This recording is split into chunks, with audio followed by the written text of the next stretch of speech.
दयाकर सभापते तव तु बिल्वपत्रादिभिः समर्च्य पदपङ्कजम् सुलभमेव कैवल्यदम् कदाहमभवम् धियो विषयलम्पटोऽज्ञः कथम् चिदम्बरमहानटम् हृदि विचिन्तये सन्ततम् न चास्मि कुशलस्मृतौ स्मृतिपुराणकाव्येषु वा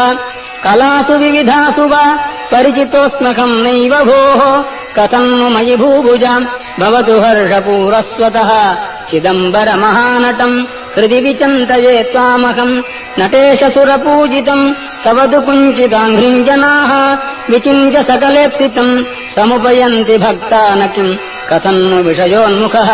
शिवकपर्दिनम् सन्ततम् चिदम्बरमहानटम् हृदि विचिन्तये त्वामहम् सदा शिव भवान् स्मृतः क्षणिकतोऽपि सर्वार्तिः विना समयदेशकालः भाग्यहीनः स्वयम् त्वदीय परिचिन्तन